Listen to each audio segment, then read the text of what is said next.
Time now for, let's do the This Week in Auto History if we can, please. That'd be Konrad's cue to go. So this week in 1925, the first nationwide highway numbering system was instituted by the Joint Board of State and Federal Highway officials. Now, this isn't the interstate highway numbering system.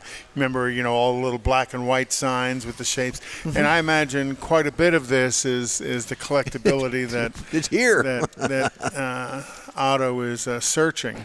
So, then later into the 50s and 60s, when they came out with the red and blue interstate signs, they tried to standardize that sign, the highway sign numbering system nationwide.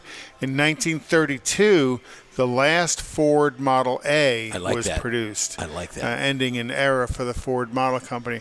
And to me, I think this is one of what I call kind of the classic hot rods, is the Model A. And, just a little bit of chop. Hundreds of thousands of them, I think, have been made. And actually, they reproduce this as a glass body now as well.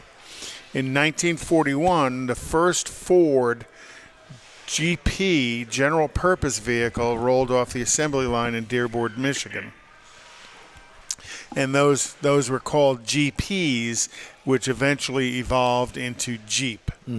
So, Ford produced a pretty sizable amount of them in support of the World War II war effort. Ford built 277,000 of these off-road military vehicles.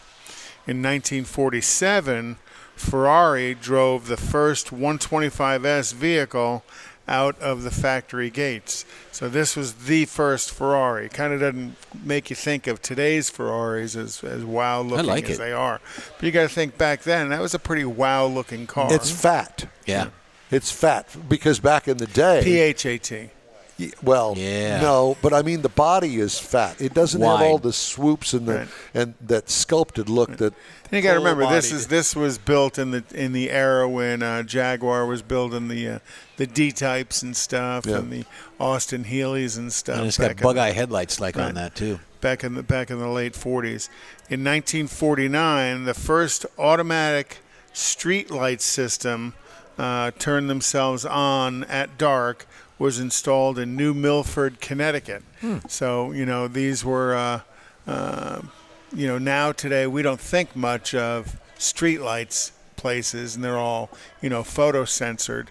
These were pretty much set up on a timer, and when daylight savings happened, somebody had to walk through and adjust the timer, I assume. I don't know, but, I'm sure daylight savings time made a lot of work for that poor little guy. And then in 1960, Richard Petty, who's now known as the king of stock car racing, he recorded his first Grand National victory in Charlotte at the North Carolina Fairgrounds. 8 months early, Richard had edged out his father, Lee Petty, at a Grand National race in Lakeland, Georgia, only to watch his father protest the race. Nice, thanks, Dad. Oh man! And got the victory overturned. So this was Richard's losing car. Now this is the car he won in, but you got to remember back then a stock car was a stock car. That they just put motors and suspension and wheels and tires on, and then finally in 1973. Honda introduced the Civic. You remember that generation? I do, Civic? very well. And they sold a lot of them, and to a degree, they've become quite collectible today. I can see with the that, little sure. CVCC engines. You can find something like that. And kind of started the whole subcompact rush for fuel economy. You got to remember, 1973 was when the fuel embargo happened, and everybody was out looking for fuel economic cars. That's This Week in Automotive History. It's very nice. Okay. Perfect. Yeah, that worked out well. All right. I want to remind